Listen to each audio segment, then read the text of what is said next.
congrats to Sacramento, to Mike and his staff and his team. They were incredible. Had an amazing season, and this was a fantastic series. I mean, just great basketball for 7 games.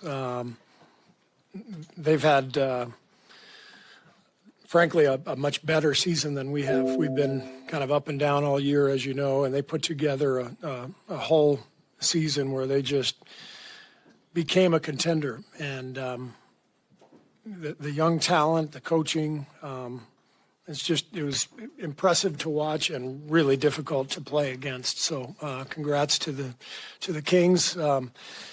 We are thrilled to move on, and there's a lot to discuss. I think the first two things that come to mind are Steph Curry having 50 points in a Game 7, never been done before, incredible, and Kevon Looney just keeps doing it every game. 21 boards tonight, 10 offensive. I thought he controlled much of the game with his offensive boards. I think Loon is one of the best centers in the league. I really do. And people don't recognize it because he's not dunking and shooting threes and all that stuff. But this guy is a flat-out winner, and he's a machine. And we wouldn't be here without him. So with that, I'll take questions.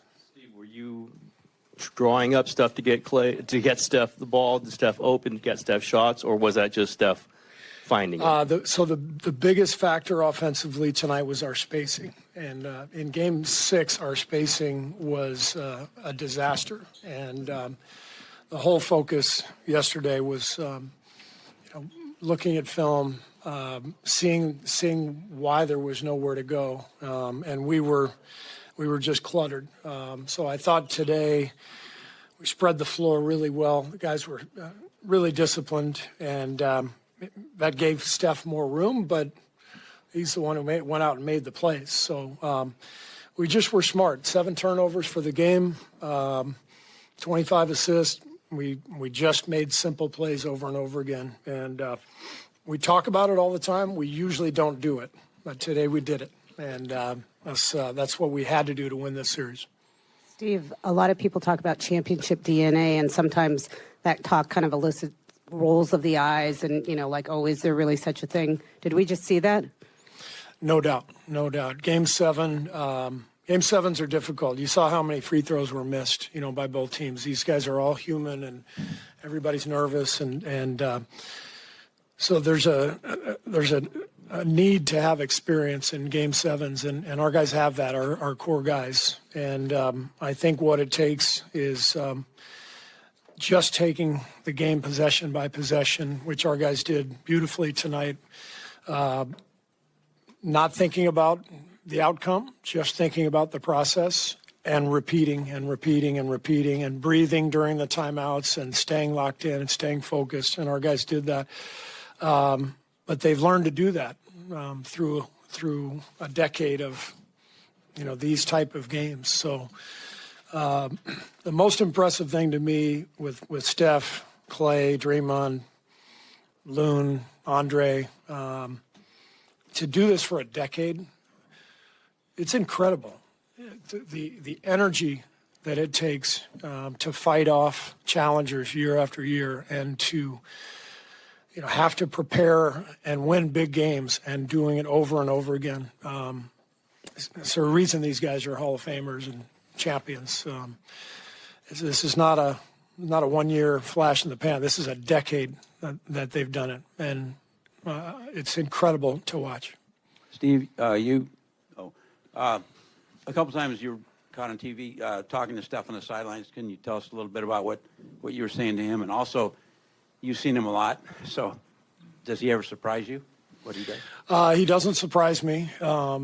We all take him for granted because he's brilliant night after night, and we've been watching this for 10 years. And we just, you just have to remind yourself every once in a while, big picture. This is one of the great players in the history of the game.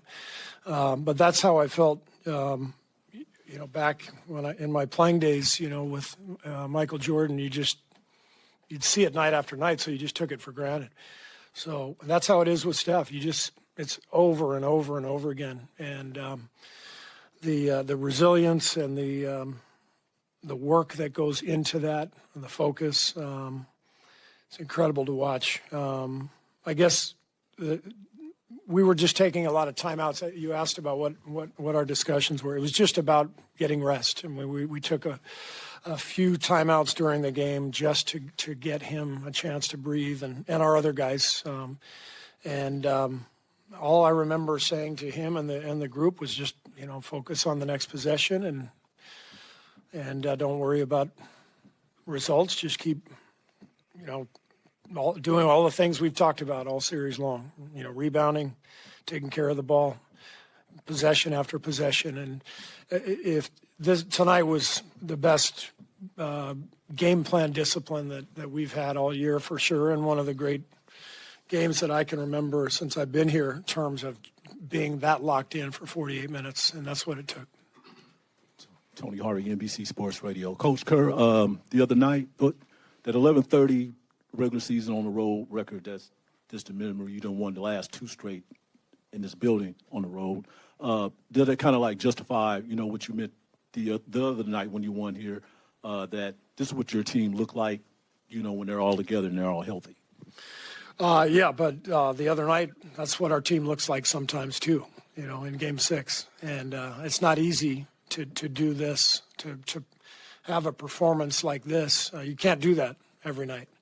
So there are going to be letdowns. And the other night, we played poorly, and Sacramento was great, and that's why we had to come in here and do what we just did today. But that's what the playoffs are about. You have to be able to bounce back and respond and win on the road, and our guys have been doing that for a long time.